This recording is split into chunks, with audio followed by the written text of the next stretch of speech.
Soy pastor Ramón Avilés, él es miembro en plena comunión de esa congregación. Posee un bachillerato en química del Colegio Universitario de Mayagüez, de los sistemas de la UVR, del Sistema Universitario de Puerto Rico.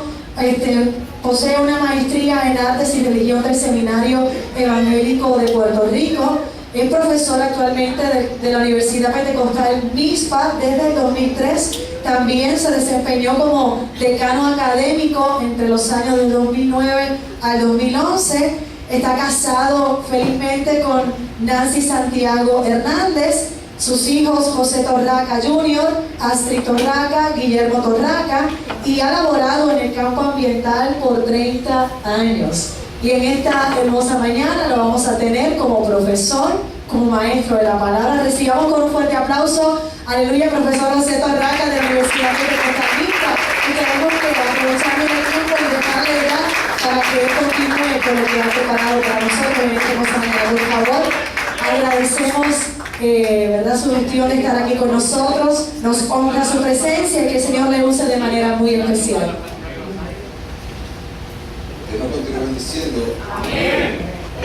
Gracias a la hermana Jenny por esas palabras. Y a la misma vez a Willa por la invitación. Y a la iglesia en general y a ustedes por hacer el esfuerzo de llegar a un día que pudiéramos hacer tantas cosas, de quererla separar para un estudio de la palabra, como digo, hermana Jenny, intensivo.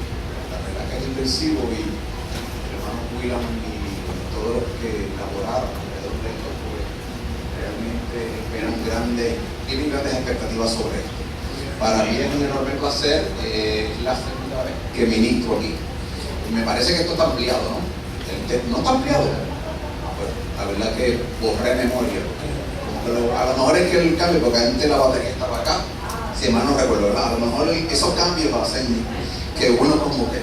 Pero a la verdad que tiene un templo bien hermoso, y les agradezco pues la invitación, me honra, la gloria toda es del Señor. ¿Sí? Conmigo mi esposa, estudiante también del MISPA, Nancy Santiago, y mi hija, la segunda de casa, la princesa de nuestra casa, Astrid, que está estudiando en el colegio de Mayagüez, pues ya también como su padre tiene su bachillerato en química y está haciendo su maestría en nutrición. Así que esperamos grandes cosas para la gloria del Señor. Quiero decirles que habré hablado con el hermano William. A mí me gusta llegar temprano y participar hasta el fin, pero no sé qué tiene mi hijo mayor, que está en la Florida, tiene una puntería tremenda, porque me separan los pasajes en los días en que tengo alguna actividad, algún ministerio, algo. Entonces pues tengo que salir corriendo de las iglesias para ir al aeropuerto. Así que si me ven salir, hoy tengo un vuelo a la Florida a las 2 de la tarde. Tengo un nieto que me está esperando allá en Estados Unidos y le van a hacer una operación sencillita y pues quieren contar con nosotros y pues separó los pasajes para el día de hoy, lo que convenientemente, ¿verdad? Necesitaba en términos económicos, pero coincidió, pero necesito trabajar por la mañana, que me deje el espacio en la mañana, entonces pues él sacó el pasaje y por la tarde. Así que me hubiese encantado estar con ustedes oyendo al profesor Toledo, hermano, compañero ministerio en la facultad de MISPA, pero no va a poder ser. Siempre estoy a la mejor disposición de ayudar. William, hermana Jenny y otros hermanos que, claro, parece que cogió un curso también conmigo. Y algunos otros estudiantes que quizás los conozco de vista, pero no han tomado curso con este servidor, pues estamos allá en MISPA La Orden, en Bayamón, donde pues, me inscribo allí. Hace ya 30 años que vivo en Bayamón, pues estamos también para servir. Muy bien, en la mañana de hoy, yo lo que he hecho es una preparación porque el hermano William me pidió, vamos a hablar de la segunda venida de Cristo. La segunda venida de Cristo, pues es un tema extraordinariamente amplio. No solamente por lo que entraña en la venida per se. Y la palabra que ustedes ya tienen arriba, la parucía, se escribe parón, pero se pronuncia parón. La parucía significa la presencia. Pablo la utiliza, Dios la utilizan para la presencia real, visible de algo, y se usaba vamos a ver la presentación, se usaba cuando llegaban los grandes dignatarios o la presencia de algún ser especial. Por eso es que el mundo del Nuevo Testamento lo conoce muy bien. término griego, pero vamos a ver. Por eso he querido utilizar la palabra parucía, para que el pueblo de Dios vaya pues, gustando de este tipo de cosas, donde quiera que lo lean, un poco más técnico, pues, lo puedan entender. La parucía de Cristo, pues, la segunda venida. Siempre que hablamos de parucía, es venida visible. Vamos a hablar un poquito sobre el arrebatamiento de la iglesia. Ya en los cánticos, hemos visto un poquito de eso. Vamos a hablar de la boda judía inclusive. Así que ya estamos a tono con el material que vamos a cubrir. Pero yo quiero distinguir desde el saque que la parucía es la presencia, la venida visible, la presencia real. Y entonces el arrebatamiento en grupos pentecostales, carismáticos, se le ha hablado como la venida no visible. El arrebatamiento es un misterio, o sea, no tiene nada que ver con la venida, porque la venida de Cristo es una promesa y es una esperanza para el pueblo de Israel. Por lo tanto, tiene sus señales, tiene todo cuadrado, eso no tiene problema. Pero el arrebatamiento es un misterio que se revela en el Nuevo Testamento. Como tal, tiene sus connotaciones y tiene su relación y tiene su trabajo, y mientras el arrebatamiento se refiere a la iglesia, está directamente relacionado con la iglesia, que a su vez también es un misterio.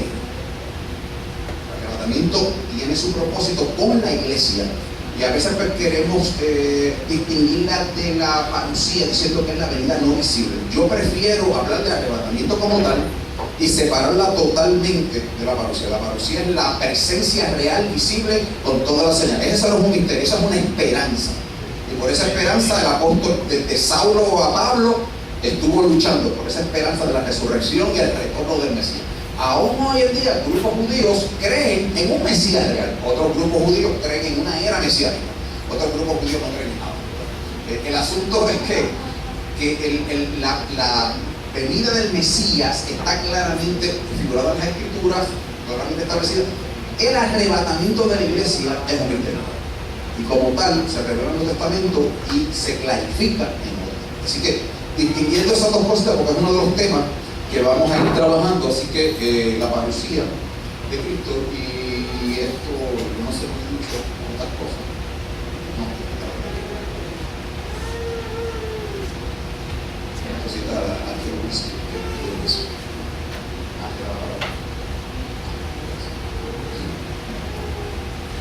Muy bien. Así que vamos a trabajar con la parucía. Ustedes van a ver los distintos temas que se van a cubrir. Es ambicioso.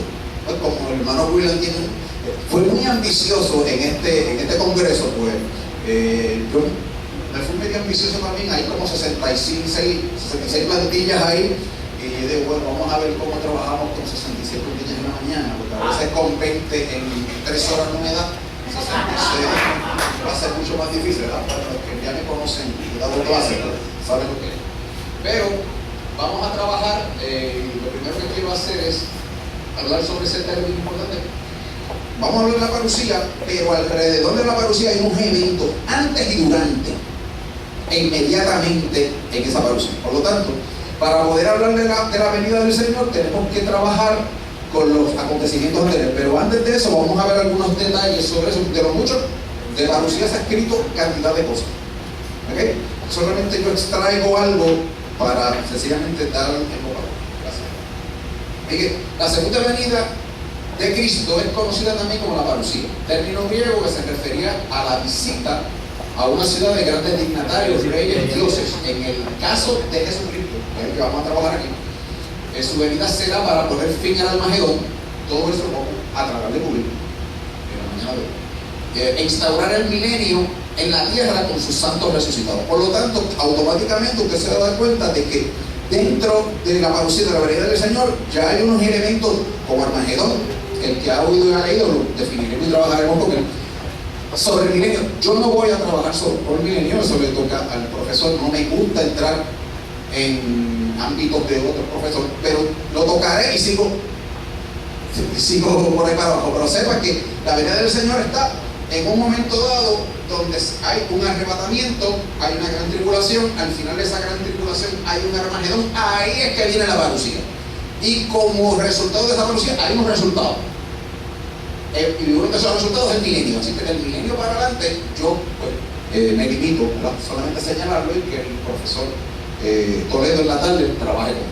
Pero ya ustedes ven que en el caso del Señor, su venida será para poner fin al Armagedón.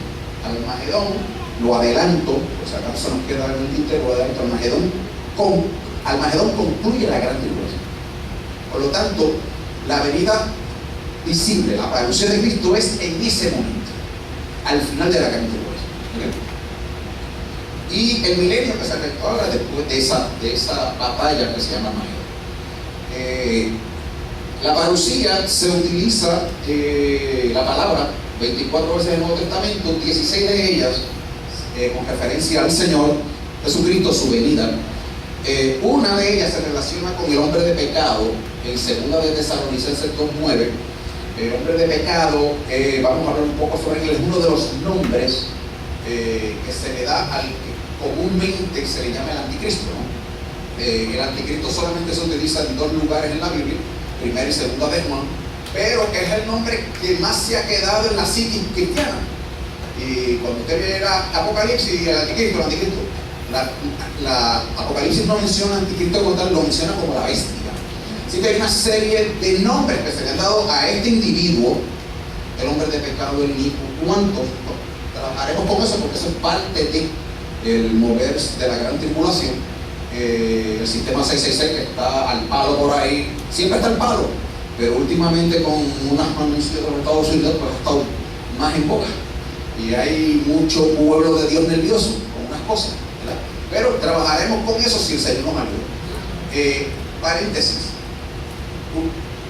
usualmente cuando yo doy mis cursos y especialmente Apocalipsis, yo no tomo receso, yo sigo rolling pin y los estudiantes toman su receso y salen, pero como esto no es MISPA y aquí hay niños, hay distintos, ¿verdad? Ustedes me dicen cómo lo quieren hacer, profesor. Aguante la cosa aquí, tomamos algo, quizá a las 9 de la mañana, quizá a las 10 y algo. Ustedes me dicen, porque si me dejan, se me pide y sigo rolling. A ver, o sea, yo no uso receso, pero por consideración a la cama y a los demás, necesitamos receso, pues lo podemos hacer. Sobre las preguntas, lo preferible es al final, pero lo ideal es cuando le vienen, porque al final está todo el mundo recogiendo y todo es a las millas chaflán. Me disculpan los refranes de chamaquito, todo es rápido y todo, entonces no hay tiempo para eso. Así que yo prefiero que le llegó la pregunta, usted con calma me levanta la mano, la hace y trabajamos sobre eso. Si la voy a cubrir en un momento dado, pues la cubrimos, porque me doy cuenta que dejar las preguntas para el final no es lo ideal. Y yo me gusta la dinámica con pueblos, con estudiantes, con los que vienen a oírlo, me encanta esa dinámica. Se saca mucho de esa dinámica, se saca mucho. A lo mejor usted no sabe hacer la pregunta, pues es la pregunta que tienen casi todos en la mente, y con esa dinámica pues nos ayudamos mucho, ¿okay? Así que si no hace paréntesis, en confianza levante su mano. Me encanta esa confianza con los oyentes, así que amén. Se utiliza también referencias personales. Pablo dijo, mi presencia entre ustedes, Tito estará con ustedes. ¿Por qué utilizo esto? Porque los testigos de Jehová dicen que la venida del Señor es invisible. Y la palabra parucía es netamente visible. O sea, la palabra parucía es presencia visible. De hecho, cuando Pablo dice en mi ausencia, utiliza el contrario a parucía. O sea, no voy a estar presente entre ustedes. Por lo tanto, voy distinguiéndome y yo aprovecho la oportunidad para hablar ciertas cosas. Algunos grupos lo que piensan, como no es mucho material y es tan recargado, pues si usted tiene algún tipo de preguntita como esa, encantado. Cuando me llega alguna idea relacionada con algunos grupos que piensan, por ejemplo, los testigos de Jehová, tienen una escatología bien diferente a la nuestra, pues usted me deja saber. Así que puse que tiene 6 referencias porque hay referencias personales. Pablo dice, voy a estar o Tito va a estar, en términos reales, ¿okay? Una de ellas se utiliza con el día del Señor. Ese día del Señor, el 2 de Pedro 3:12, es el famoso día de Yahvé o el día del Señor, es la gran tribulación. Y la palabra día, como vamos a ver, puede ser un día de 24 horas, de 12 horas, o puede ser un periodo más largo o indeterminado, ¿okay? Por lo tanto, la venida del Señor está relacionada a la venida real del Señor, indiscutiblemente escatológica, y aprovechamos la oportunidad para definir la escatología, como el congreso escatológico, ¿con qué se come eso? De escatológico, ¿verdad? La palabra griega escatón significa postrero. Escatología es el estudio de las cosas postreras. Y la literatura apocalíptica, una de sus características es que es escatológica, que su mensaje es para el fin de los tiempos. En el caso de Apocalipsis, su base, Apocalipsis de Juan, su base es histórica. ¿A qué me refiero? Parte de la premisa de la realidad que está viviendo Juan a finales del primer siglo. No tengo tiempo para entrar en tanto material que pudiéramos entrar. Usted coge el curso, lo vamos a dar los sábados de 7 a 10 de la mañana, y creo que el profesor Coleto tiene otro curso de Blue. Así que encantadamente usted se matricule con calma, vemos estas cosas. Pero es una de las características que tiene la literatura apocalíptica, que es para el tiempo del fin, escatológico. Y parte de la premisa de lo que está viendo Juan. Por eso es que usted tiene que el capítulo 1 de Apocalipsis es la revelación de Jesucristo, cómo Jesucristo glorificado. Los capítulos 2 y 3 es la situación actual en tiempo de Juan, de las iglesias. Por lo tanto, del 4 en adelante entra la escatología. Para usted poder hablar de escatología, tiene que examinar primero quién es Jesucristo, la realidad de su cristología, quién es Él, está glorificado, es el que tiene el control, Él es la promesa y Él es el cumplimiento, Él es la revelación de todas estas cosas y el cumplimiento de esa revelación. Por lo tanto, lo primero que hace el libro es presentarnos a Cristo glorificado. Del 2 y 3 presenta la situación de la iglesia. Por lo tanto, parte de la premisa de la realidad de las iglesias en tiempos de Juan. Y recuerde que ese mensaje no se quedó en el año 95, 96 o en el primer siglo. Usted y yo somos iglesia. Por lo tanto, cuando usted lee los capítulos 2 y 3, la iglesia, el ser humano, los creyentes en Cristo se retratan, se ven. Es un espejo de nuestra condición. Así que todo el mundo quiere ser Filadelfia. Nadie quiere ser Esmirna porque Esmirna es la persecución. Y nadie quiere ser la Odisea porque esa es la peor que está. Esa no tiene ninguna cosa buena. Todo el mundo quiere ser Filadelfia. Pero desafortunadamente, el que no tiene dinga, tiene mandinga, dicen en el campo. Y cada cual sabe de qué patita coger. Por lo tanto, el mensaje de las 7 iglesias en el primer siglo no se quedó ahí. Se escogen 7 iglesias porque representan lo que Dios le quiere mostrar a la iglesia de todos los tiempos. Por lo tanto, el libro de Apocalipsis es importante leerlo porque tiene no solamente el mensaje del tiempo del fin, sino el mensaje para la iglesia. Capítulo 2 y 3. Y no hay un capítulo, quizás aparte de Efesios, no hay un libro de la Biblia, que hable más eclesiológicamente sobre la iglesia y de la condición de las iglesias. Además, Apocalipsis es el único libro que te dice: bienaventurado el que lee, los que oyen y los que guardan. Comenzando el libro. Así que mucha gente le tiene terror al Apocalipsis porque lo que han sacado de Apocalipsis es que solamente lo negativo. Pero Apocalipsis es un libro de gozo, es un libro de cántico. Es el libro donde tiene aleluya.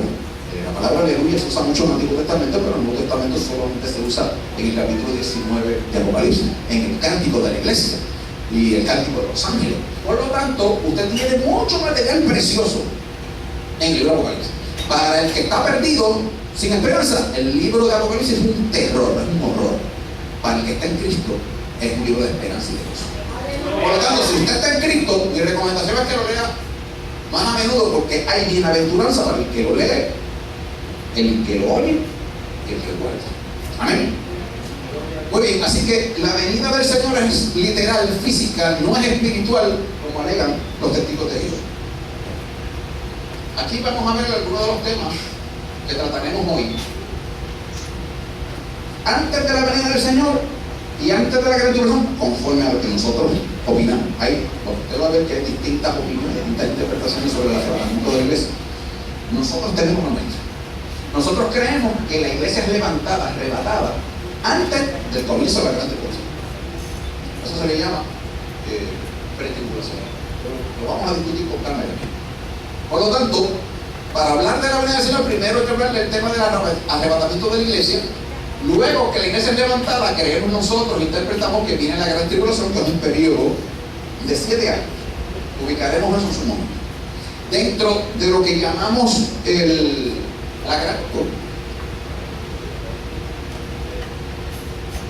de lo que llamamos la gran tribulación, usted tiene que la primera mitad de ese tiempo, 3 años y medio, es el programa de la bestia, el programa del anticristo. Es lo que propone, que maravilla el mundo. Eso la Biblia dice que son 3 años y medio. Los otros 3 años y medio de esa gran tribulación son los juicios de Dios. Esto, mire, hay mucho más que esto, pero esto es resumido, bastante resumido. Y una vez al final de esos juicios del Armagedón, ahí es que viene la venida del Señor, lo conocemos como la parucía. Así que eventos que vienen durante o la parucía, ahí los tienen. Yo no voy a trabajar mucho con eso, porque usted está viendo aquí que de aquí para abajo, todo esto que está aquí, se supone que le toque al profesor Toledo. Pero sepa que eso es parte. Usted se está dando cuenta que hablar de la parucía, de los días del Señor, no es solamente hablar de eso. Hay muchas otras cosas alrededor, antes, durante y después. Por consiguiente, la venida hacia la parucía del Señor es el eje, el pivote de grandes eventos escatológicos que la iglesia está aguardando. El primer gran evento que esperamos relacionado con la iglesia es el arrebatamiento. Pero sepan que antes, durante y aún después, inmediatamente y posteriormente a esa segunda venida, van a haber eventos extraordinarios. Solamente aquí se los presento como parte de todo ese mundo de la segunda venida. Y ahí el material que estoy botando, eso es una plantilla resumida, bien resumida. Muy bien, quisiera detenerme un segundito aquí, porque cuando yo doy Apocalipsis, siempre doy Apocalipsis, presentaba y hacía un dibujo, porque han cogido cosas con Apocalipsis, no sé qué más en Willa. Siempre hacía el dibujo, iba punto por punto, entonces pues, déjame preparar una plantilla bien hecha con todo eso, ¿verdad? Que no esté demasiado recargada y que los creyentes pues, puedan verlo relativamente y que incluya los eventos más importantes en ese periodo. Hay muchas tablas, aquí hay una de ellas, yo no sé si los charts, yo no sé si esta la tienen, pero por lo menos esta traté de hacerla lo menos sobrecargada posible. Ahora sí está cargada.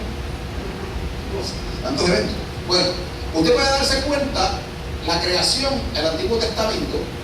La diferenciación es la cruz del Calvario, la puse más o menos ahí, porque la cruz del Calvario que nos indica el primer pacto, segundo pacto y el periodo de la iglesia, plenitud de los gentiles. Todo ese tipo de cosas se da en ese periodo de tiempo. ¿Cuándo va a ser este periodo que está aquí? No lo sabemos. No lo sabemos. Pero la Biblia habla elocuentemente de él. Sofonías habla del día del Señor como ninguno. Usted tiene cantidad de profetas que se vendían, Daniel y otros, ¿verdad? Ese periodo que se llama la gran tribulación de 7 años, usted está un poquito pequeño, pero aquí tiene 3 años y medio el programa de la bestia y 3 años y medio la resurrección.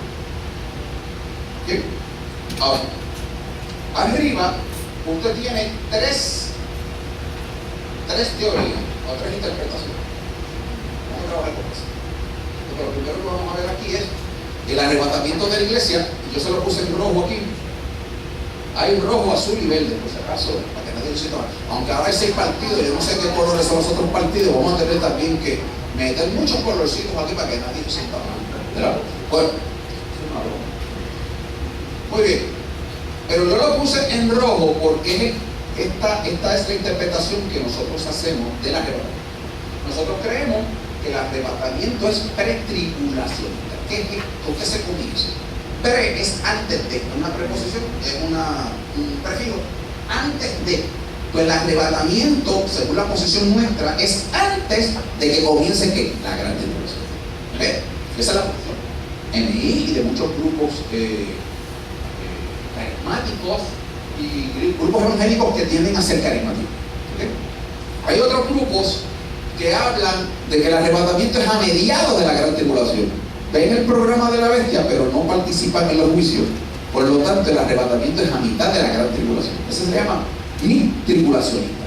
En medio de la gran tribulación. Es la que menos partidarios tiene. Eso yo no sé, parece que alguien dijo, déjame ir por la vía del medio. Están los pres, están los post, pero vamos a leerlo y vamos a ver un par de libros sobre esto. Y van tirados por ahí. Bueno, es la que menos se acepta. Pero está por ahí, por ejemplo. Y la otra, el arrebatamiento post-tribulacionista, que la tienen al final del periodo, es la flecha, la tienen al final del periodo de gran tribulación, y coincidiría con qué, aunque en ese caso coincide con el Armagedón y todo, pero la diferencia entre la nuestra y la post-tribulacionista es que la iglesia pasa por la gran tribulación. La diferencia entonces en la nuestra es que la iglesia es arrebatada antes. Para los post-tribulacionistas, la iglesia pasa por la gran tribulación y es arrebatada al final de la vida. En otras palabras, que la parucía y el arrebatamiento coinciden al final de la gran tribulación. En el caso nuestro, nosotros decimos que el arrebatamiento es aquí, pasan los 7 años y la parucía de Cristo es al final. Para ellos, el arrebatamiento y la parucía se dan al final de la gran tribulación. Son dos posiciones. Vamos a ver también un poquito. Ahora, como parte de todo esto también la batalla de Armagedón, con que finaliza la gran tribulación, ahí la tienen, batalla de Armagedón, la bestia, el falso profeta, Satanás, hay una serie de eventos, ¿no? Y ya de aquí para adelante, pues le tocaría al profesor Toledo de la tarde. Pero para que tengan una idea de cómo va corriendo en términos generales, sumamente sencillo. Lo único que me falta definirles aquí es esto es el trono blanco, el juicio del trono blanco. Como ya se me estaba acabando el espacio, lo puse. No le puse leyenda, pero sepan que este es el trono blanco, todo lo demás, milenio, Nueva Jerusalén, nueva humanidad, cielo, nuevo tierra nueva, todo esto será en la eternidad, ¿ves? Así que desde la creación a la eternidad, este es el programa histórico desde Génesis hasta la eternidad. Preguntas hasta aquí. Dígame. Su nombre, por favor. Y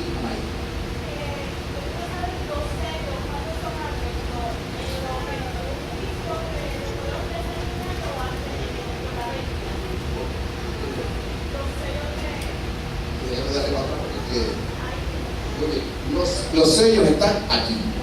Y ustedes, la pregunta bien encaminada, ya mismo vamos a hablar de los sellos. Yo quiero decirle, utilizando la pregunta de la hermana, para mí los sellos son una antesala. Para mí los sellos no son juicios.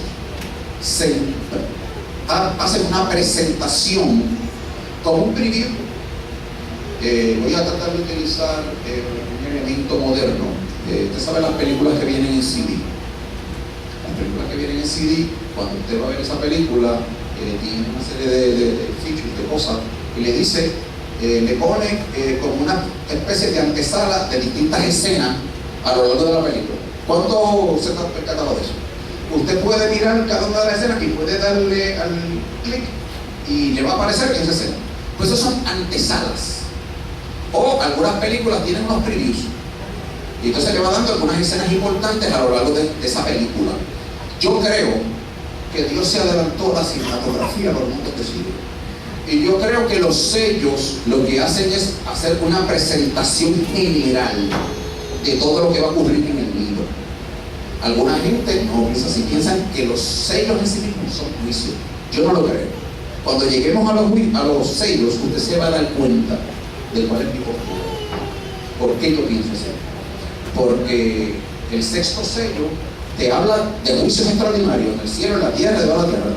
Dice, bueno, pues si el sexto sello ya están los juicios, se acabó todo esto. ¿Qué van a dejar para las trompetas y las copas más adelante?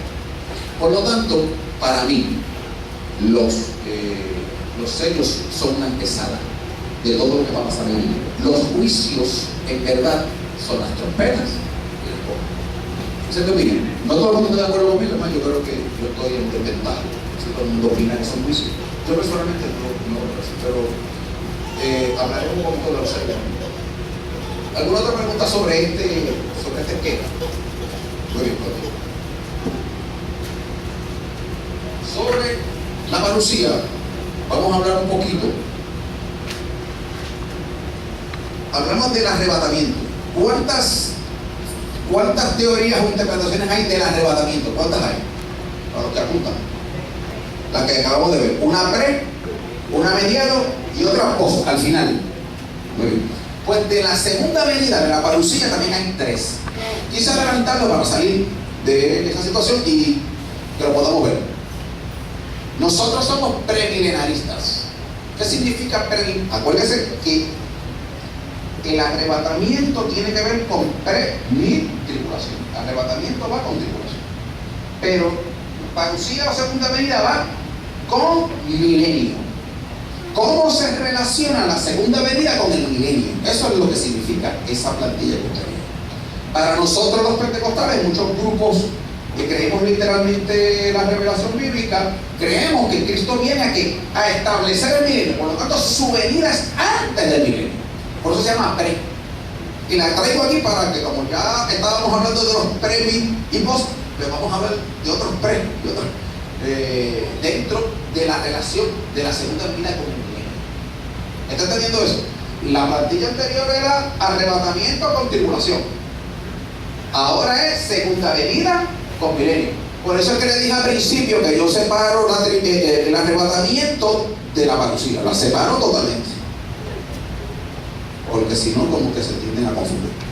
Bueno, en el caso del premilenarismo, lo que te dice es que Cristo viene a establecer el milenio en su venida, y por consecuencia de esa venida se establece el milenio. ¿Okay? Hay grupos que hablan del postmilenio. No. La iglesia va a trabajar y va a ganar al mundo entero. Una vez el mundo entero se ha ganado, eso es el milenio. El milenio es el esfuerzo de la iglesia para ganar al mundo entero. Y usted dirá, pero eso no es Biblia. Porque si usted lee Apocalipsis, usted lee los grandes profetas, lo que se anuncia es que van a haber apostasías y grandes pecados y juicio tremendo. ¿Cómo es que ahora se está hablando de un postmilenio? O sea, de que la iglesia va a ganar el mundo. Esto viene como resultado del positivismo y de los esfuerzos de la superfe. Uno de los postulantes, no es el único, ni es el primero, pero uno de ellos, fue Rodolfo Font. Rodolfo Font era premilenarista y prediculacionista y creyendo estas cosas cuando era pentecostal. Cuando hizo el cambio, eventualmente dijo: no. Todo Apocalipsis se cumplió ya en tiempo de Nerón. Eso de arrebatamiento, eso no va a ningún lado. Y la iglesia, en su triunfalismo, va a conquistar el mundo completo para Cristo. Ese es el milenio. Cristo vendrá después de esa conquista. Y la iglesia le va a regalar a Cristo en su venida a un mundo convertido. Esa es la posición post. Donde el milenio aquí entonces es la conversión del mundo entero. Por lo tanto, Cristo viene después de ese. ¿Dónde está eso en la Biblia? Para usted poder ser postmilenarista tiene que ser, no puede ser literalista, tiene que ser interpretaciones alegóricas y espirituales, espiritualizarlo todo. ¿Por qué? Porque no hay manera de leer, ninguno de los profetas le dice eso. Todos los profetas, los grandes profetas, le hablan de un periodo de angustia terrible que va a pasar la humanidad, al cabo del cual, después de ello, es que viene la paz con el Mesías. No es al revés. No es que la iglesia salva al mundo y después viene el Mesías. Por lo tanto, esta interpretación milita, va en contra de todo lo que la Biblia revela relacionado con los acontecimientos finales en términos de la gran tribulación, y las persecuciones y los juicios, y luego la venida del Mesías. Si usted se lee los profetas, usted se va a dar cuenta que aunque los profetas tengan mensajes de juicio, con mensajes de salvación y todas esas cosas, siempre la venida del Mesías va a ser ¿qué? Precedida, antecede a qué? Antecede a unos acontecimientos de juicio terribles que vienen para la tierra. Apocalipsis lo declara cerrado. Para usted poder ser postmilenarista, tiene que coger Apocalipsis e interpretarlo totalmente espiritual o alegórico, o sencillamente sacarlo del panorama futuro, decir, ya se cumplió. ¿Entiendes lo que le quiero decir? Si ya se cumplió, ¿para qué leerlo? Entonces sacamos Apocalipsis y sigamos para otra cosa. Pero esa es una posición. Los amilenaristas, que es la tercera posición, la palabra A significa que no hay un milenio literal. Y desde Agustín de Hipona y otros líderes de la iglesia ya tercer, cuarto siglo en adelante, se hablaba de qué? De que no es milenio, es la relación de Cristo con la iglesia. No hay un milenio literal. Así que es una posición que practican los católicos romanos, aunque algunos católicos romanos le aplican cualquier cosa, pero la postura católica romana per se es amilenarista. Es que el milenio es la relación de Cristo con la iglesia. No espera un milenio literal. ¿Cuándo usted ha oído al Papa Roma hablar de la segunda venida de Cristo? ¿Cuándo usted ha oído hablar de un católico de prominencia del arrebatamiento de la iglesia? Todo está espiritualizado. ¿Okay? Así que desde Agustín de Hipona y otros, segundo, tercer siglo en adelante, pues ya, y cuarto siglo en adelante, pues ya se espiritualizó este asunto del milenio, ya no existe literal.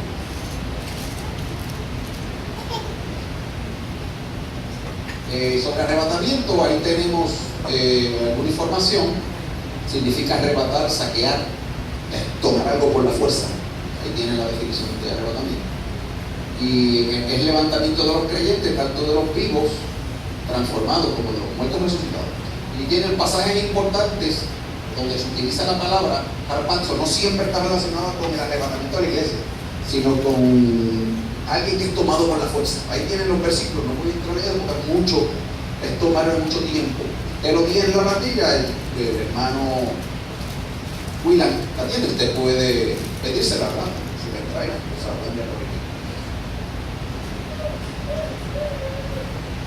Algunos han llamado rapto, yo prefiero llamar arrebato, porque es que el rapto tiene unas connotaciones tan negativas. El arrebatamiento es la palabra más justa. La palabra harpazo, que es la forma de hablar. Ahí tiene pasajes importantes sobre el arrebatamiento. Seguimos adelante, no quiero entrar. Ahora, ahí tienen las tres teorías escritas, narradas. Yo se las expliqué en el chat amplio. Pero, aunque es un misterio del Nuevo Testamento, sin embargo, teníamos como una especie de nociones en el Antiguo. Hubo dos casos en particular allí que impactaron, o por lo menos, aunque no se pensaba que eso era una tendencia o que se iba a dar con todos los creyentes en un momento de la historia, por lo menos los casos de Enoc y de Elías prefiguraban algo así. O sea, como que Dios nos muestra en el Antiguo Testamento de que Dios es capaz de tomar una persona viva y llevársela al cielo glorificadamente. Claro, en la mente de nadie estaba, y se pensaba que eso era una doctrina, que a los creyentes en el Mesías iban a ser arrebatados así. Solamente cuando usted lee la Biblia, usted ve dos casos particulares como aislados. En el caso de Enoc, usted sabe que Enoc es uno de los que vivió antes de Abraham, por lo tanto no es judío como tal. Y usted tiene a quién, a Elías, que es judío. Por lo tanto usted ve como que tiene una persona fuera del mundo judío, en el caso de Enoc, y tiene una persona dentro del mundo de los judíos, que es el caso de quién, de Elías. ¿Y qué es el arrebatamiento del Nuevo Testamento? La iglesia que está compuesta de gentiles y de judíos en un cuerpo nuevo. ¿Estamos claros? Así que hay unas nociones que se dan en el Antiguo Testamento. O sea, como que Dios está diciendo, yo soy capaz de levantar y de glorificar. Claro, usted lee algunos libros por ahí y dice, no murió. En ninguna parte dice, precisamente el Nuevo Testamento interpreta en Hebreos que no fue tomado para no ver muerte. Por lo tanto, el que interpreta que no murió, pues está militando contra todo lo que dice la Biblia, como la Escritura lo establece, ¿verdad? Lo mismo que Elías. Los de su tiempo pensaban que Elías, que Dios lo había arrebatado y lo había llevado al vudú. Ya se venía pensando que como Elías, Dios lo metió allá en Sidón, pues que Dios lo arrebataba a cada jato. No, Dios lo arrebató una sola vez. Lo que pasa es que como Acab lo buscaba y no lo encontraba en ningún lado, y Dios metió a Acab en la ciudad de donde era su esposa Jezabel. O sea, lo metió en el centro del mundo de Jezabel. Y Jezabel jamás iba a pensar que Dios iba a esconder, o que Elías iba a estar escondido en la ciudad de ella, de Sidón. Por lo tanto, lo buscó por todo Israel y los alrededores, menos aquí. Porque Dios sabe más que él. Dios es más sabio que todos los sabios, ¿verdad? Y le escondió en Sidón y estuvo un tiempo allí y después se apareció. Porque entonces la gente pensaba que Elías era arrebatado por ese tiempo. ¿No? Dios lo escondió. Y él se fue allí, nadie le dio por buscar allí. El único momento donde Elías es arrebatado en ese momento. Y dice la Escritura que los que acompañaban a Eliseo, estoy presuponiendo que usted conoce la historia del levantamiento de Elías, que los que estaban con Eliseo le pregunté, decían, vamos a los montes a buscarlo. Eliseo, no vayan. Y al rato, insistieron, pues vaya. Eliseo sabía que había sido levantado para volver. ¿Dónde vemos a Elías? Lo vemos en el monte de la transfiguración, con cuerpo glorificado.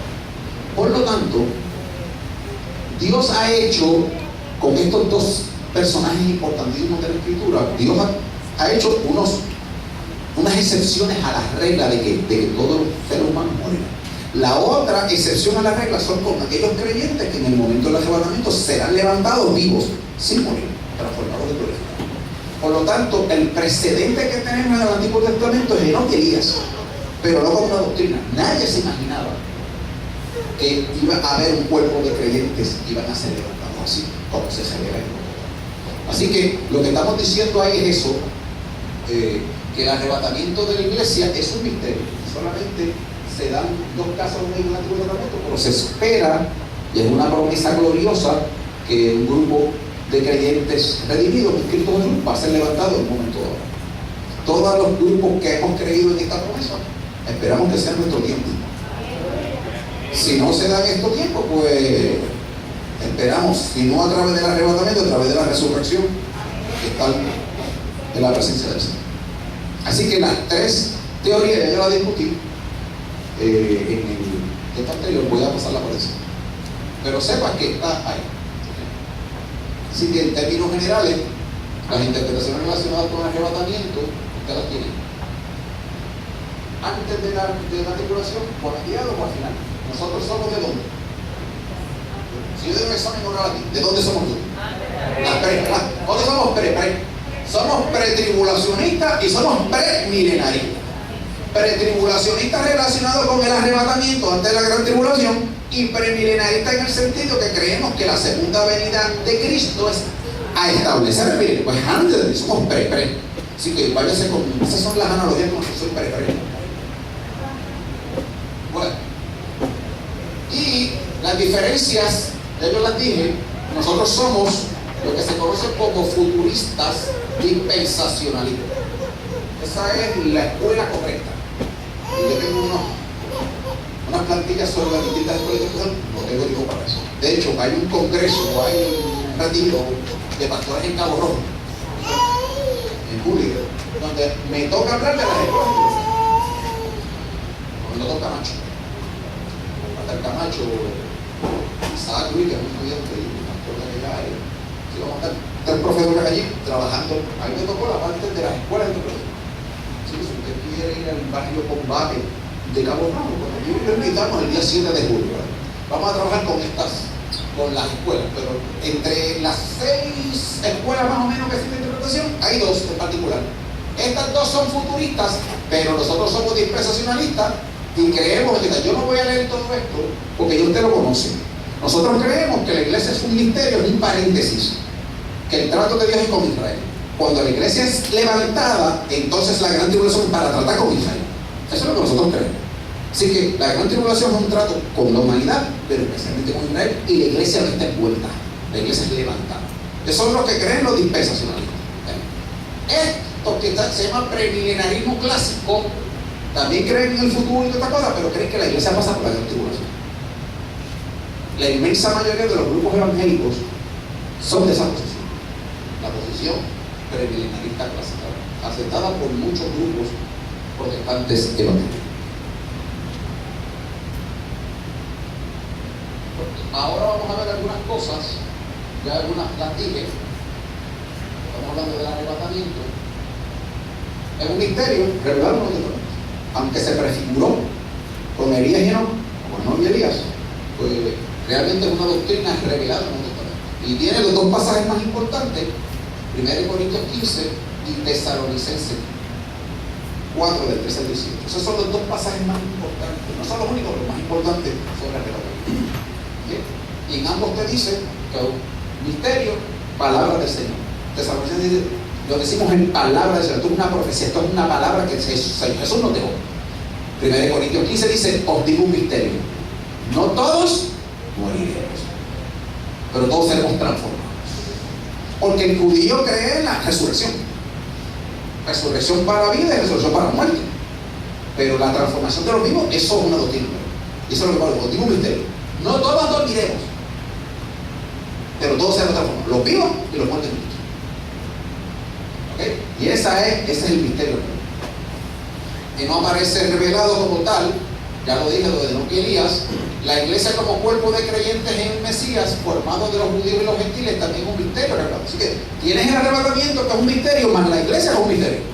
Por lo tanto, no había manera que ningún judío antes de Cristo tuviera una idea de un arrebatamiento, y menos con la iglesia. Lo que los judíos pensaban era que Israel iba a ser el líder y que las migajitas, le tirarían unas migajitas de bendición a los gentiles. Pero jamás ellos iban a pensar que de los judíos y de los gentiles Dios separaría un cuerpo distinto, como dice Efesios. Eso ningún judío se lo había imaginado. Eso es un misterio, lo dice Efesios capítulo 3. ¿Okay?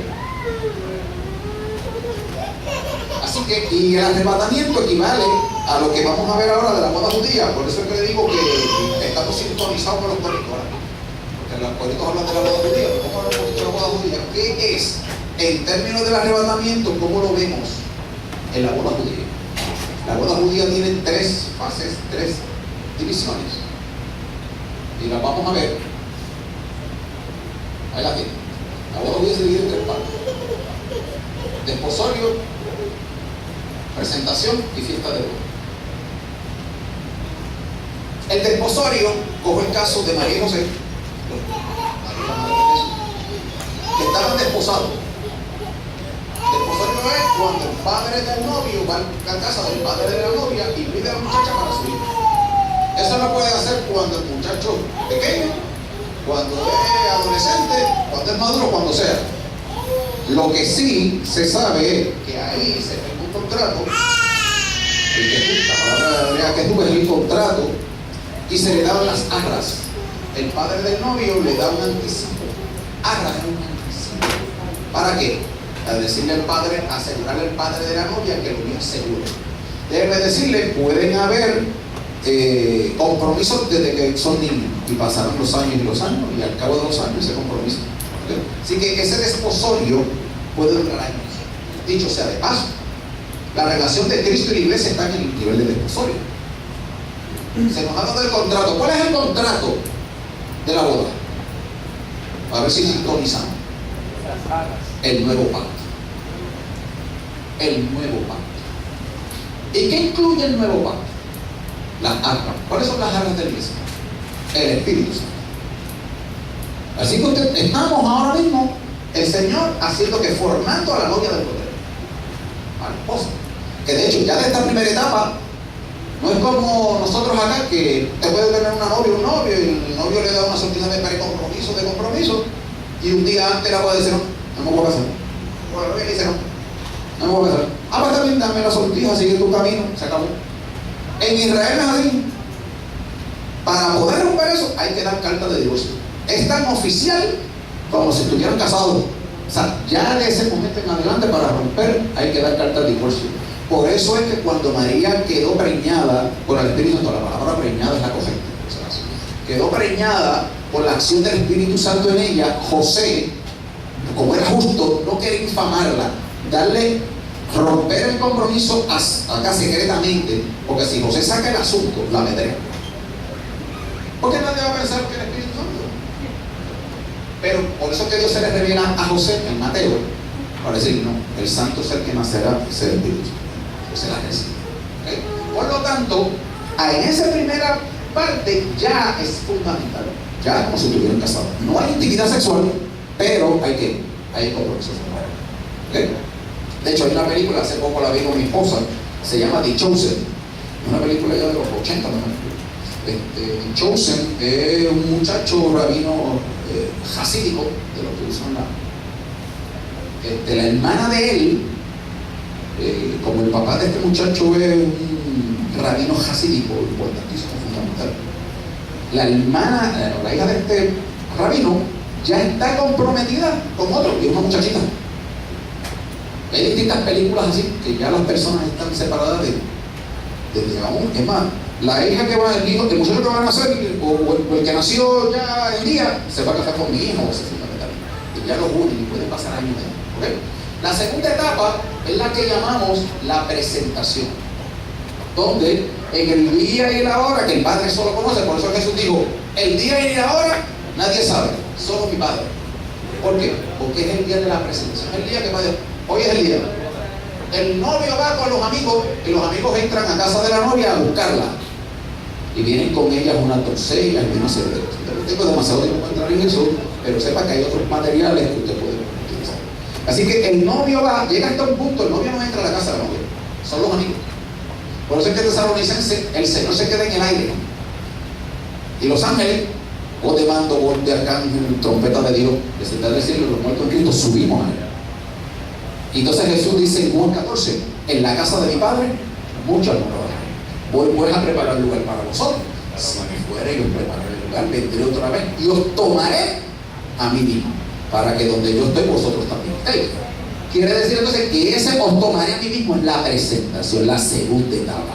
Por eso es que el arrebatamiento es la presentación, donde la novia, la esposa ya, sube a donde, a recibir al Señor en el aire, y el Señor la lleva a donde, a la casa de su Padre. Tiene que ser antes de la gran tribulación, o tiene que ser antes del Armagedón, porque si no, no da tiempo a que la novia suba a la casa del Padre. Si usted mira para atrás, la interpretación post-tribulacionista dice que el arrebatamiento coincide con el Armagedón y la segunda venida. Vamos a pensar que eso sea así. ¿Y cuándo se va a dar entonces que la iglesia suba al cielo? Porque los que postulan la post-tribulacionismo, el post-tribulacionismo dicen que Cristo viene, la iglesia sube y ahí mismo baja la iglesia transformada. ¿Y cuándo sube a la casa del Padre? No hay oportunidad de subir a la casa del Padre. Por lo tanto, hay unas deficiencias en esa interpretación post-tribulacionista. Pero la presentación es cuando la muchacha sale con el cortejo, cogen el novio y van a la casa del Padre. Es en la casa del Padre donde se da la tercera etapa. ¿Cuál es? La fiesta de bodas. Y usted tiene fiestas de bodas en la Biblia, distintas fiestas de bodas, pero la más linda de todas está en el capítulo 19 de Apocalipsis. Porque la esposa del Cordero se ha engalanado, se ha vestido de lino fino. Son las justificaciones de los santos. Capítulo 19 de Apocalipsis es la fiesta en la casa del Padre, es en el cielo. Por lo tanto, para que se dé la fiesta de boda en el cielo, el arrebatamiento tiene que darse antes del final de la gran tribulación. Muy bien. Para que haga sentido todo esto, si usted tiene tres etapas, la iglesia está en la primera, que es desposorio, esperamos el arrebatamiento, que sería la presentación, y luego ¿qué? La fiesta de boda. Me gustaría que alguien, algún voluntario o voluntaria, buscara 2 de Corintios 11.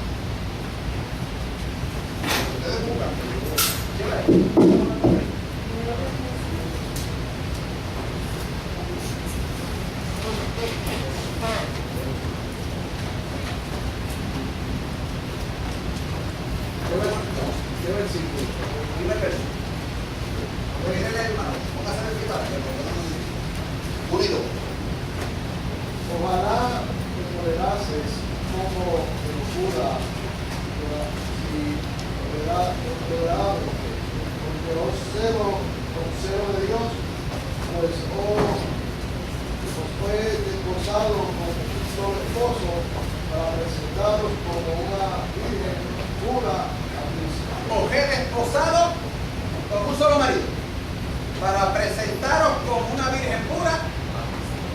Tiene las 2 etapas. Desposorio, que es lo que está haciendo Pablo, reuniendo A la iglesia de los Corintios, como iglesia, como esposa del Cordero, para presentársela en la segunda etapa.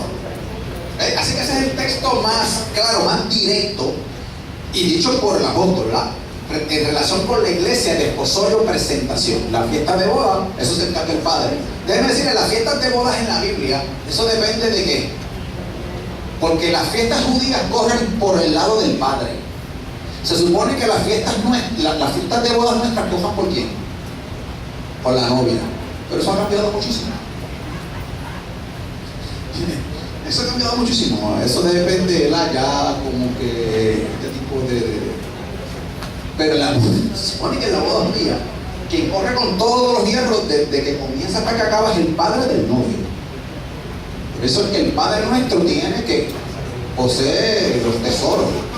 Por eso es que le puede dar a la esposa del Cordero, le puede dar todos los lujos y todas las cosas extraordinarias que le va a dar. ¿Okay? Porque depende de eso. ¿Okay? Las arras dependen de él. Algunos dan unas cosas. El Padre nos ha dado que la tercera persona de la Trinidad. Nos dio a su Hijo en rescate y nos dio el Espíritu Santo como sello. Mire, Dios no tiene nada más que dar. Cuando Dios nos pide que le demos todo nuestro corazón, es porque hace rato que lo dio. Dios nunca te pedirá algo a ti ni a mí que hace rato no haya dado. Por eso él decía David, de lo mucho que Dios nos ha dado, le damos un poquito a él. Porque todo lo que son, desde el neutrino o de las partículas más pequeñas hasta lo que somos, lo ha custodiado. Nosotros no hemos hecho absolutamente nada. Y Dios lo hace por gracia, por amor, porque a Dios le encanta darle. Por lo tanto, esta analogía, ¿verdad?, de la boda judía es extraordinaria para explicar el arrebatamiento. Esto no me lo inventé, esto yo lo leí de la Escritura y si alguien quiere elaborar, Pentecost es el mejor que ha explicado esto. Igual Pentecost en su libro Eventos del Porvenir explica. Yo le tengo que agradecer a Pentecost que me haya aclarado muchas de estas cosas relacionadas con el mundo. Claro, usted puede meterse en internet y en Google y todas esas cosas y ahí va a encontrar los artículos que hay votando, unos buenos y otros menos buenos. ¿Verdad? Bueno, vamos a ver. ¿Todo está claro aquí?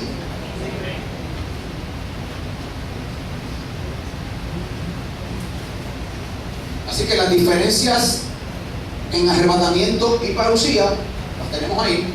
Mientras que el arrebatamiento remueve a los creyentes de la tierra, en la parucía se manifiesta el Mesías con la iglesia. Son dos eventos completamente opuestos. ¿Okay? Los santos en el arrebatamiento en el aire y en el cielo, y el Mesías regresa a la tierra. Reclama a la esposa, mientras que en la parucía regresa con la esposa.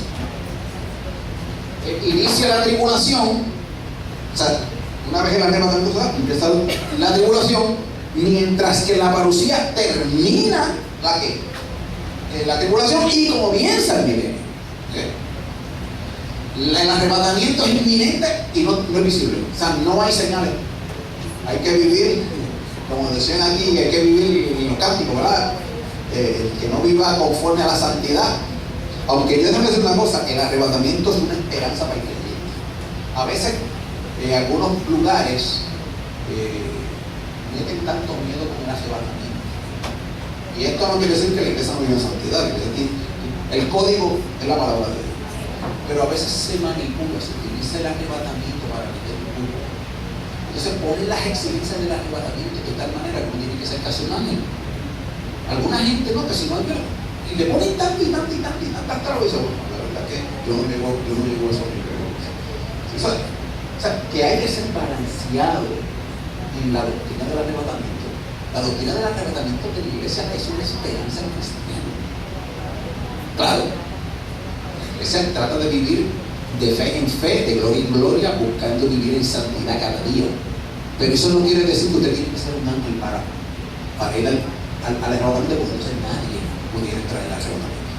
¿Entiende lo que quiero decir? Que hay que hacer un balance con la doctrina del arrebatamiento de la iglesia. Y yo he ido a predicadores y pastores que hacen del arrebatamiento con unos estándares tan altos, y digo, Dios mío, yo llegaré, porque es que lo hacen casi perfecto.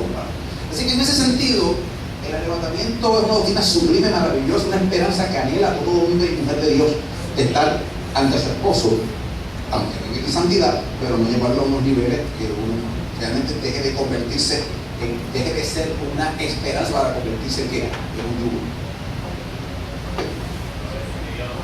Muy bien, es un mensaje de consuelo, mientras que en la parucía viene a resolver, es un asunto de juicio para terminar con el Armagedón. El arrebatamiento está programado para con la iglesia. La parucía es un trato de Israel con el mundo, porque dice Apocalipsis 3 que la gran tribulación, el día de la ira, es para probar a los moradores de la tierra, pero ya la iglesia no está. Otras diferencias, es un misterio el arrebatamiento, mientras que la parucía está claramente revelada en toda la Escritura. Se da un juicio de creyente. La palabra bema, que usted ve ahí, significa, es el asiento de un tribunal donde se ventilaban los casos civiles. Por ejemplo, cuando a Pablo en Corinto lo llevaron ante un Galión, capítulo 18, de los hechos, lo llevaron a un bema. El bema es donde el procurador, o el gobernador, o el líder romano ventilaba los casos. Ese es el bema. De Pablo lo llevaron allí, y cuando Galileo dijo, pero estas son cosas de judíos y de veas, yo no veo esas cosas. Y lo despidió del tribunal. La palabra tribunal significa bema. En el caso de los creyentes hay un bema, hay un tribunal, pero no es un juicio de salvación, es de obras. Allí se va a dar conforme a qué, a lo que hicimos parecido. Pablo dijo, yo sembré, Apolo regó, y el crecimiento lo da Dios. Pero cada cual que trabaja, Dios va a recompensar conforme a. Por lo tanto, si usted lo que ha trabajado al 30, al 60% lo ha hecho con dedicación, con amor y la voluntad de Dios, usted tendrá su recompensa. En el bema se darán esas cosas. No es un juicio de salvación, es un juicio de obras, o sea, de lo que se hizo. ¿Se entiende ese concepto? Así que mientras usted tiene en el arrebatamiento se va a dar un juicio de obras, acá se dan unos juicios que el profesor Toledo supone que solamente por encima nada más. ¿Okay? En el caso de Israel, el nuevo pacto no se ha cumplido, pero en la parucía, uno de los propósitos de Señor revelarse en su segunda venida es entrar en un pacto nuevo con Israel. Pero eso tiene su espacio y no tengo mucho tiempo para hablar sobre eso porque lo tomaría demasiado. Pero, repito, en los cursos en MIPA se trabaja un poquito más con eso. Así que el arrebatamiento se da antes de la ira, la parucía es después de la ira de Dios, se da el arrebatamiento solo a los creyentes, en la parucía todo ojo le verá, todo lo que está bien. Y el arrebatamiento, como dijimos, parte de la boda, mientras que la parucía introduce al reino de Dios en la tierra. Acuérdense que la boda es para la iglesia, el reino de Dios es para el mundo entero, junto con la iglesia. ¿Sí? Son conceptos amplios que no tenemos mucho tiempo para trabajar. Muy bien, pasamos a la parte de lo que llamamos la gran tribulación. Este periodo es conocido como el día de Yahvé o el día del Señor. También se llama el día de Cristo, la semana 70 de Daniel, conforme a Daniel 9, 26 y 27. Trataremos con esas cosas. La gran tribulación es un periodo de tiempo. Y usualmente, como se conoce en el Antiguo Testamento, especialmente Sofonías, Amós, Joel, el propio Jeremías dice un día de apertura, de angustia, del cual Jacob será liberado. Casi todos los profetas hablan de ese. El que más habla, que usualmente se concentra en el día del Señor, es Sofonías. Yo estoy preparando una serie de lecciones para el Estado Dominical sobre los profetas.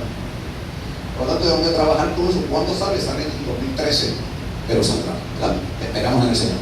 Por lo tanto, he tenido que meterme en esto. Prácticamente casi todos los profetas te hablan del día del Señor. O lo tocan por encima, o lo trabajan directamente y detalladamente como lo hace Sofonías, que es el más amplio.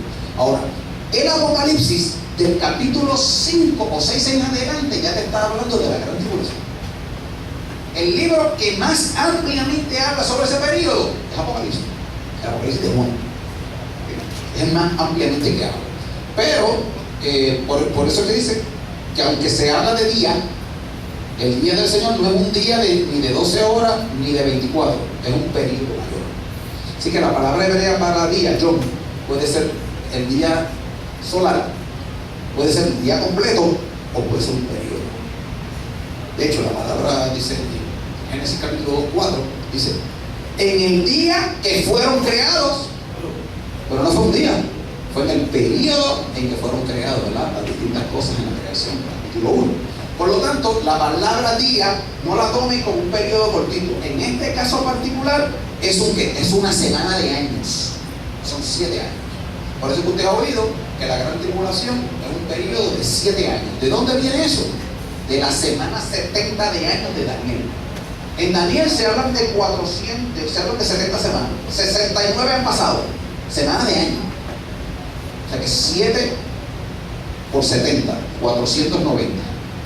De esos 483 que han pasado, los últimos 7 están en el futuro. Ese futuro, esa semana, esos 7 años, es lo que conocemos como la gran tribulación. Es un periodo de 7 años. En Daniel 9:27, porque en Daniel le dice que a la mitad de la semana, por lo lo tanto, esa última semana va a estar en el futuro y va a venir un líder que va a hacer un pacto que a mitad, a los 3 años y medio, lo va a romper.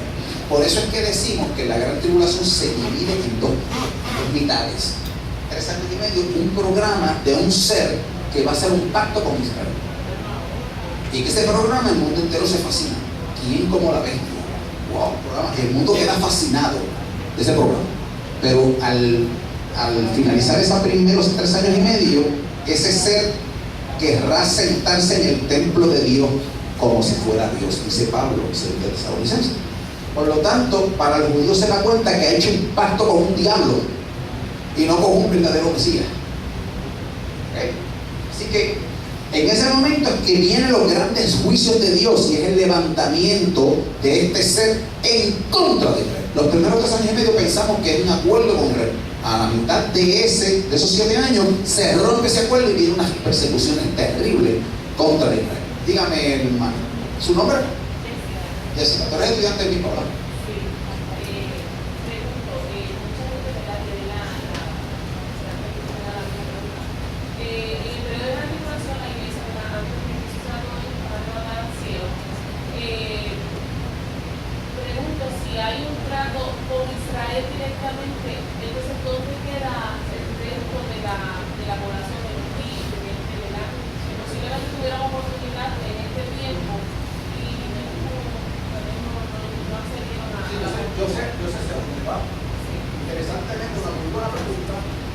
Yo tengo una plantilla ahí donde presenta el escenario de Apocalipsis.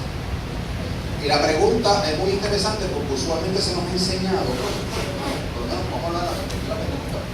No sé si todos somos MI, somos pentecostales, parte de la premisa pentecostal, MI no. Y siempre se nos ha enseñado que en la gran tribulación hay un escenario.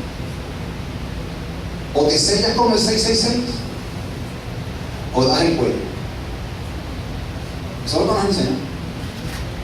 Dos escenarios. 666 para los sellados, para que puedan comprar, vender, etcétera, etcétera. Y el que no se selle, tumbarle la cabeza. Eso es lo que nos enseñan. Pero eso no es lo que enseña Apocalipsis. Ni el gesto de Apocalipsis. Entonces yo tengo una plantilla donde aparecen 666, los mártires, y lo que tú estás preguntando.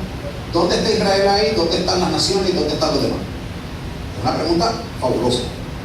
Pero es una pregunta que es importante porque a los que venimos de esa extracción se nos ha enseñado o te sella o te tumba el cuello, porque ahí no hay gracia. En ese periodo ya no está el Espíritu Santo, que es otro error.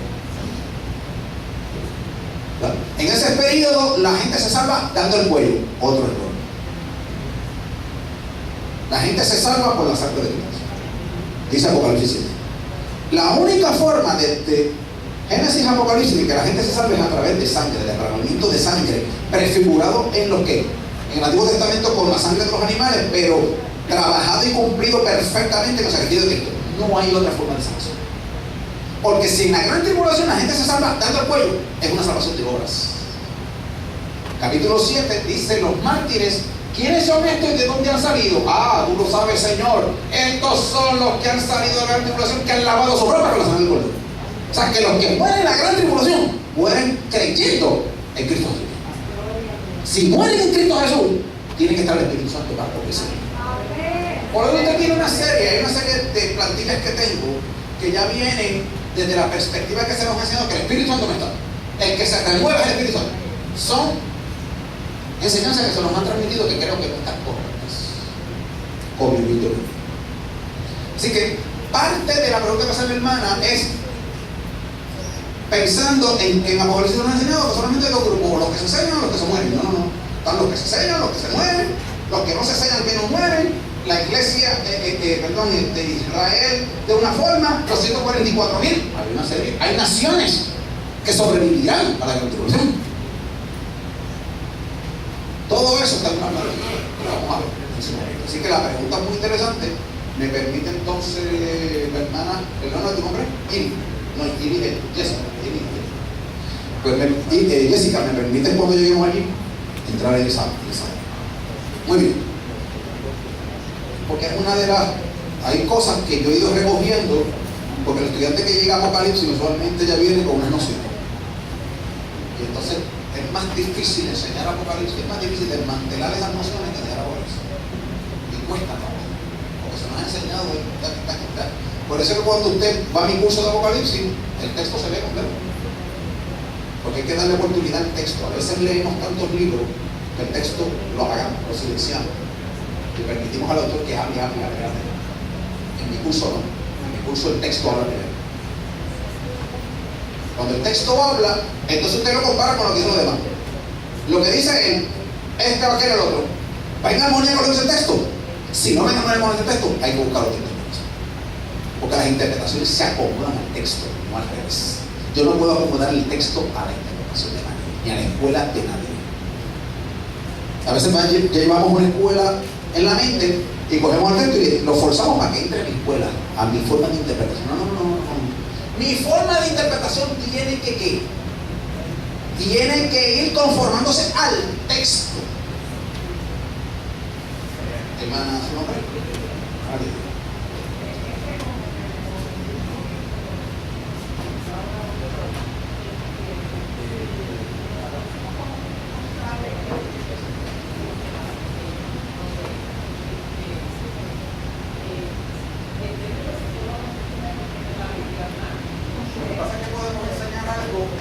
Que no necesariamente ver el panorama completo. Podemos insistir. ¿Usted sabe por qué la insistencia en 666? Y el tupacuello, porque queremos hacer de la gran tribulación un periodo tan terrible que lo es. Lo es, no le vamos a quitar nada de lo que es.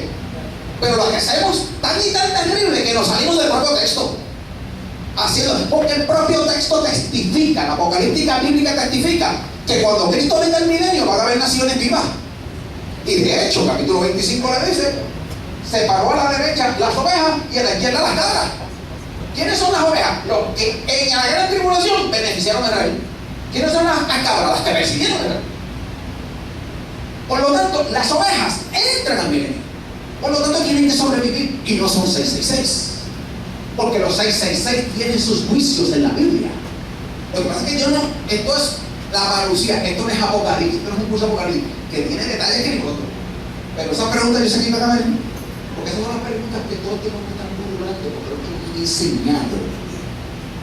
Quiero decirle que en los escenarios de Israel están los 666. Están los 144.000, están ahí. Están los judíos que persiguen, que no son 344.000 y que sobreviven, porque tienen que sobrevivir un remanente de Israel. No son 666. Van a haber judíos apóstatas que van a morir. Van a haber gentiles que morirán. Y van a haber gentiles vivos. Naciones que cuando Cristo se siente, más que no quiero hablar de eso porque eso le toca después de mi conferencia. Que cuando Cristo se siente, reunirá las naciones delante de él. Y a las naciones ovejas y las ovejas. Si esas naciones sobrevivieron a la contribución, es porque no están selladas. Le voy a decir más todavía. Más que eso no se lo van a decir en los libros que quieren entender estas cosas. Capítulo 6, verso 8, que no tengo tiempo para repetir. Capítulo 6, verso 8 dice que los jinetes de Apocalipsis, tienes el programa de la bestia, va a trabajar con una cuarta parte de la población del mundo. Esa es la influencia directa que tiene la bestia. Una cuarta parte. Pero las otras 3/4 partes de la tierra están más alejadas de la influencia de la bestia. Por lo tanto, van a haber naciones menos influenciadas por la bestia. Usted piensa, y siempre hemos pensado que esa bestia todo el mundo va a tener todo el mundo sujeto. No. Van a haber naciones más alejadas de su influencia, que posiblemente no sean selladas. Si usted cogiera hoy son casi 7.000 habitantes, póngale 6.000 millones de habitantes. Una cuarta parte de 6 millones son 1.500 millones de seres humanos. Eso es un montón de gente, pero no son nuestros. Por lo tanto, el escenario que se nos ha planteado, el propio Apocalipsis dice, la influencia directa de ellos es una cuarta parte. Si Apocalipsis lo dice, lo que me está diciendo es, hay unas otras porciones que están más alejadas de la influencia de la bestia. Porque no todo el mundo va a ser sellado, no todo el mundo va a ser martirizado.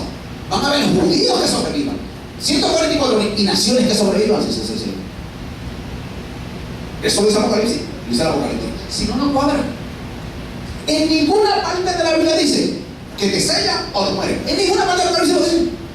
Eso es el esfuerzo que han hecho los libros. ¿Para qué? Para que la persona que no ha conocido a Cristo se convierta ahora y no caiga en la gran tribulación. Porque la gran tribulación no va a tener nada más que dando el cuello. Eso no lo dice. Eso no lo dice. Es el esfuerzo nuestro. ¿Para qué? Para hacer de ese periodo terrible y que la gente se convierta ahora. Es un esfuerzo loable, buena fe, pero es un esfuerzo que milita con Cristo. Y usted me pregunta, ¿y usted cree en la tribulación? Conviértete ahora. ¿Para qué esperar? Es ahora, es difícil. La tribulación es sumamente difícil. Lo que pasa es que el sistema que se levanta la gran tribulación, todo aquel que se lo ponga, todo aquel que quiera servir a Cristo, va a ser aplastado. Ahora hay oportunidad. Allí es un sistema totalmente hostil contra el cristianismo. Pero va a haber oportunidad de salvación. Si yo digo lo contrario, estoy contra el texto. Porque el texto lo dice. Pasa que no puedo ir verso a verso como me gustaría. Yo tengo un semestre completo trabajando con Belice que tengo 3 horas. Y ya me queda bien. Pero las preguntas yo sé por dónde vienen. Y son preguntas porque siempre hemos tenido. Pero si me da un poquito adelantando esto, algunos eventos de la gran tribulación lo voy a poner rapidito ahí. Imperio Romano Futuro. Siempre hemos hablado de que lo que Juan está viendo es un microcosmo en su tiempo de la realidad que vendrá en el tiempo de la gran tribulación. O sea que lo que Juan ve es un microcosmo. El Domiciano que Juan ve en su tiempo es un tipo de anticristo de aquel que vendrá. El Imperio Romano que Juan está viendo ahí es un ¿qué? Un microcosmo de la realidad del gran Imperio Romano restaurado donde vendrá un anticristo. Así que yo le dije al principio que la apocalíptica futurista parte siempre de ¿qué? De una realidad del vidente. Esto es mi problema. Porque eso era un poco difícil. Voy a tratar de ver todo correcto. Pero sepa que aparte de los sellos, la bestia, el falso profeta, 144.000 judíos, mártires gentiles, trompetas, copas, persecución de Israel, capítulo 12, presenta la persecución de Israel. La mujer no es ni la iglesia, no es ni la iglesia, ni es María, no, es Israel. No tengo tiempo para discutirlo, pero se lo doy a Facebook. Pueda estudiar otra vez. El sistema 666, los 2 testigos. Los 2 testigos son un ejemplo de que el Espíritu Santo está en la gran tribulación. ¿Por qué? Hay 2 formas de probar por los 2 testigos. ¿Quiénes son los 2 testigos? Capítulo 11 de Apocalipsis. Los 2 testigos. ¿Qué hacen los 2 testigos? Milagro, ¿verdad? Hacen descender fuego del cielo y un de cosas. ¿Bajo qué poder hacen eso? Porque o hay 2 poderes, o es satánico o es de Dios. A esos 2 testigos mueren. A 3 días y medio son resucitados. ¿Quién los resucita? ¿Quién es el resucitador? ¿Quién es el que resucitó a Jesucristo de los muertos? ¿Quién va a resucitar a los creyentes? ¿Ah? O sea, el propio texto de Apocalipsis te dice unas cosas, por lo tanto, mi interpretación no puede ir contra el texto. Si Apocalipsis me dice que los 2 testigos hicieron milagros, son de Dios, esos milagros son hechos por el Espíritu Santo. Si mueren y son resucitados y van al cielo, ¿quién los resucitó? ¿Quién los levantó y quién los llevó al cielo? El Espíritu Santo. Por lo tanto, el Espíritu Santo está en la gran tribulación. Y usted no puede negar que los 2 testigos están en la gran tribulación, por ese claro. Poco a poco usted se va dando cuenta que el texto dice unas cosas que no puede, que los libros que se escriben por ahí no se pueden sostener. Aquí usted le va a hacer caso. Al libro de fulano de Sultana o al pueblo. Se lo dejo ahí, hasta ahí yo puedo llegar. Usted hará su decisión. Pero usted tiene una serie de eventos, usted se da cuenta que la gran tribulación nada más le da conclusión.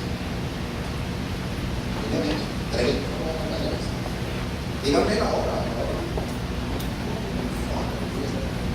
La naturaleza de la gran tribulación es un día de ira, de juicio, de indignación, de prueba, de angustia, de destrucción para el perdido. Para el perdido. Siempre hay esperanza.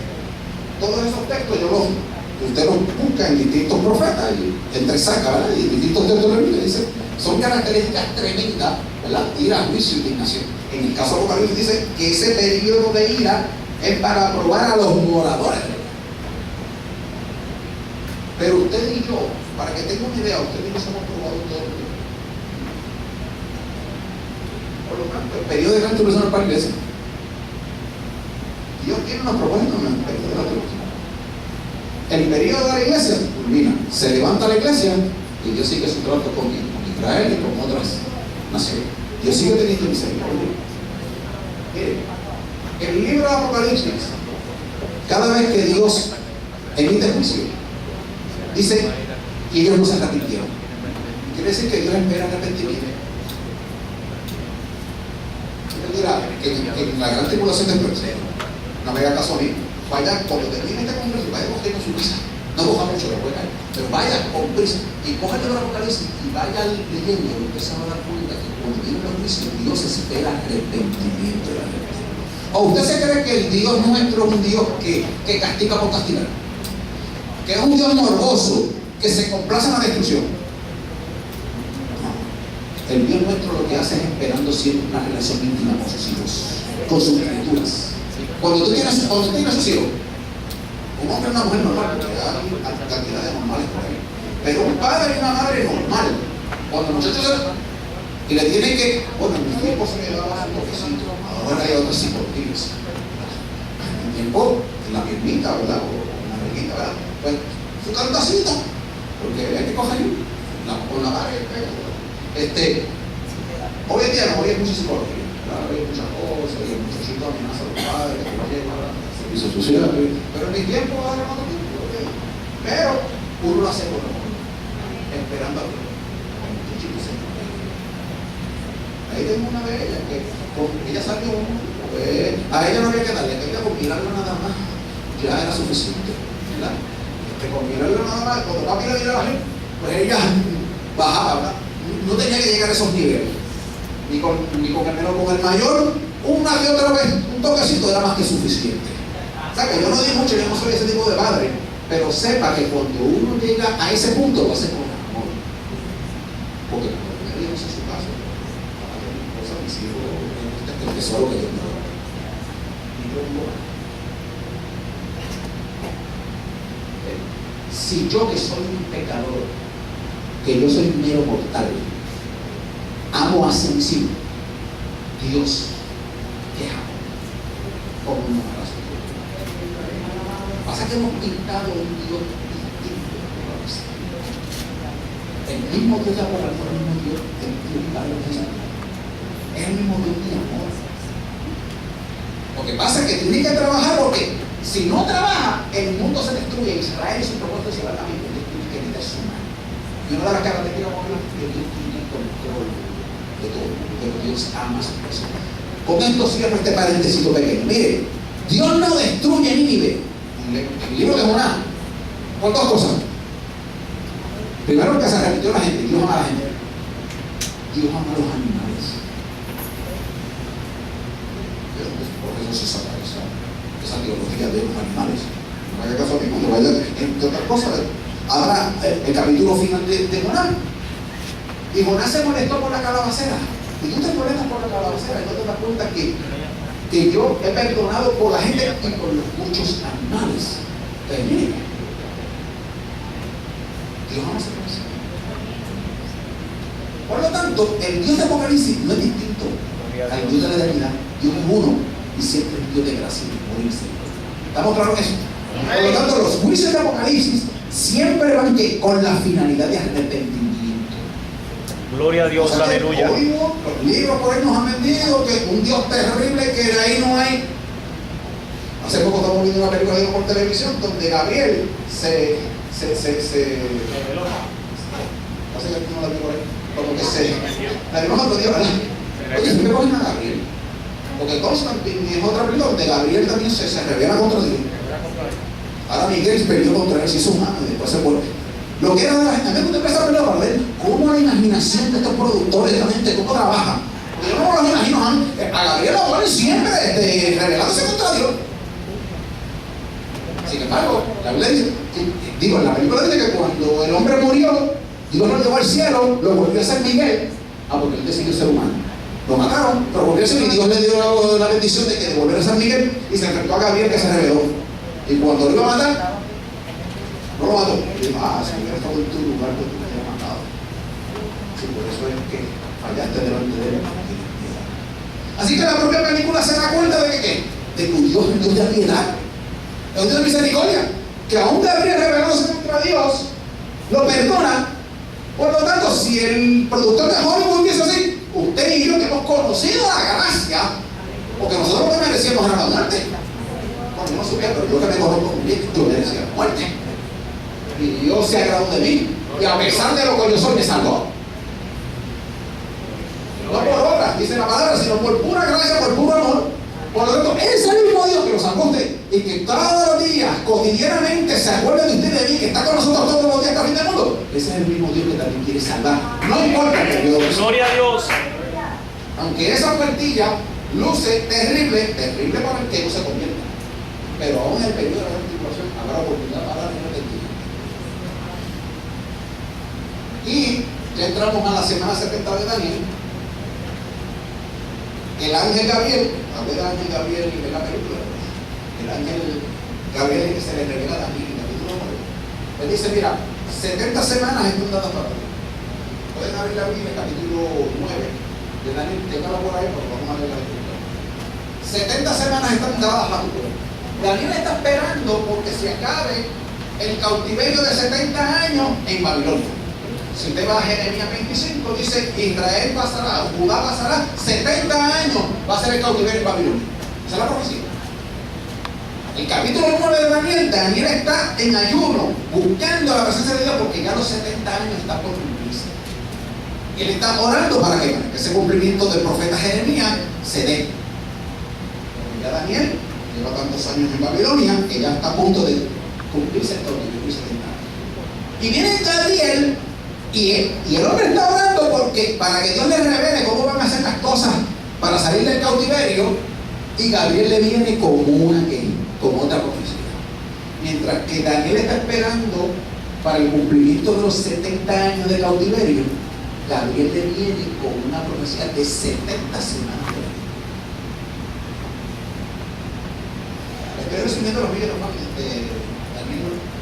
Él está orando, esperando que Dios le hable ya para cumplirse los 70 años de cautiverio en Babilonia, y Gabriel viene y le dice 70 semanas de años están dadas a tu pueblo.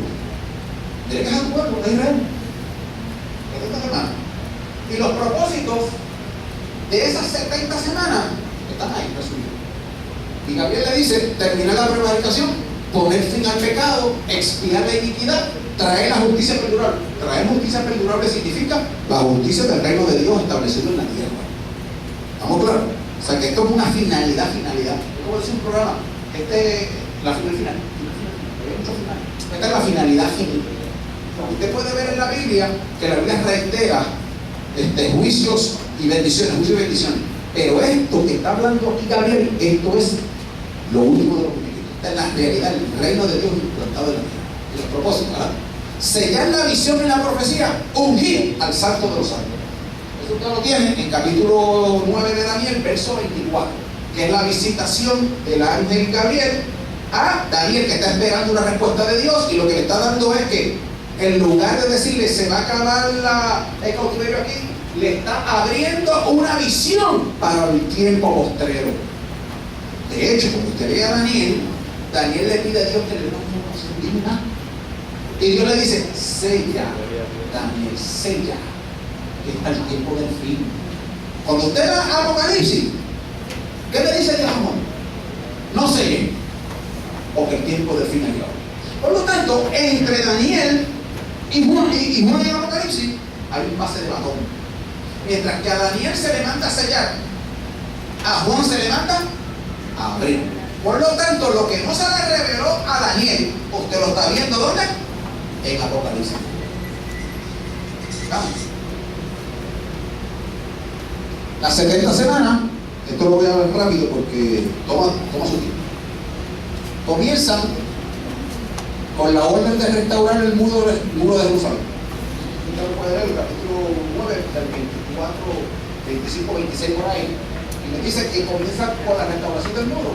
Algunos proponen que la fecha para ello fue el 445. Por lo tanto, si desde ahí comienza el reloj de Dios de los 490 años, acuérdense que son 70 semanas de años. ¿Qué es una semana? 7, ¿verdad? Si usted tiene 70 por 7. 70 por 7 bien multiplicado, le da 494. Porque más multiplicado le da cualquier cosa. Pero bien multiplicado le da 494. Por lo tanto, usted va a tener que una serie de referencias en esos versos, y ese reloj de Dios de 490 años comienza con esa orden. Eso usted lo encuentra en el libro de Nehemías. Por eso es que Nehemías es tan importante, que casi nunca se lee en las iglesias. De Nehemías se lee solamente que pasan el ladrillo y construye, vamos a construir y una serie de cosas. Pero Nehemías es la señal de Dios para el comienzo de los 490 años que le dice Gabriel a Daniel en capítulo 9. Así que hay personas que han escrito libros desde el comienzo de la construcción de ese muro de Jerusalén hasta la entrada de Jesús a Jerusalén, que ahí dan 483 años, 69 semanas de año. Porque si usted lee el texto, que yo no tengo tiempo mucho para leer aquí, no mucho tiempo, usted se va a dar cuenta que primero son 7 semanas más 62 semanas. 7 más 62, 69. Así que desde la construcción del muro hasta el Mesías príncipe, que creemos que es Jesús de Nazaret, hay 483 años. ¿Entiendes ese concepto? Yo no se lo puedo demostrar aquí ni hacerle numerología porque toma demasiado tiempo. Pero hay personas que han escrito y han llevado el mundo judío, el calendario judío y el tiempo judío a nuestro sistema y lo han cuadrado hasta la entrada triunfal en Jerusalén, ¿verdad? Bueno, sigue diciendo el otro punto. Transcurren 69 semanas sin interrupción hasta el Mesías príncipe. Esto equivale a 483 años, ¿verdad? Desde que Nehemías construye el muro de la ciudad hasta la entrada de Jesús en Jerusalén. Interesantemente, la orden comienza con ¿qué? Con construir un muro en Jerusalén y culmina los 483 entrando Jesús en Jerusalén. ¿Bien? Ahora, entre la semana 69 y la 70 ocurre el interludio, y ahí vamos a leer. Usted me va a acompañar con la Biblia, capítulo 9 de Daniel.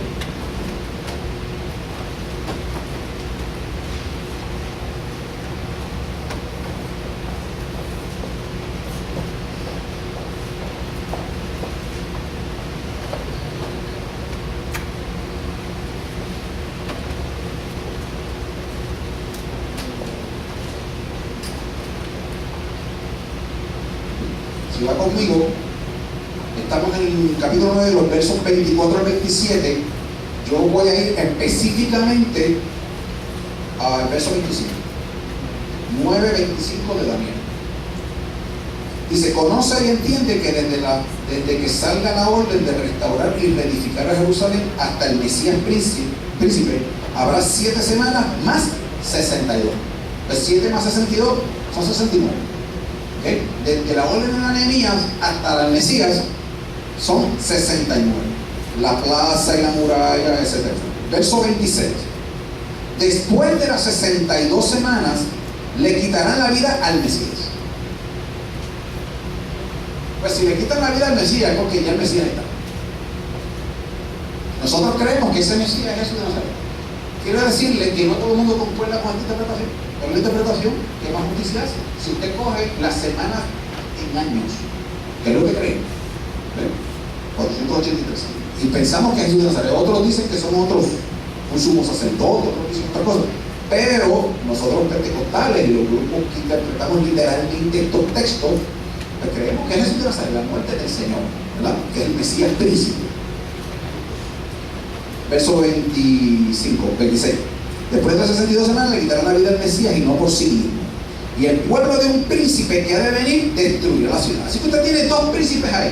El príncipe Mesías, del cual muere o lo matan, y tiene un príncipe de una ciudad que va a venir. Usted tiene dos príncipes ahí. Hablan aquí en hebreo, dos príncipes. Pero sabemos, si nosotros interpretamos que el Mesías muere en el año 30 de la era cristiana, murió. Después de eso va a venir que otro Mesías que va a destruir la ciudad. ¿Quién fue el otro Mesías? El otro líder. ¿Y de qué ciudad que vino a destruir a Jerusalén? Tito, el emperador Tito, en el año 70. Quiere decir que entre la muerte de Jesús y Tito, ¿cuántos años transcurren?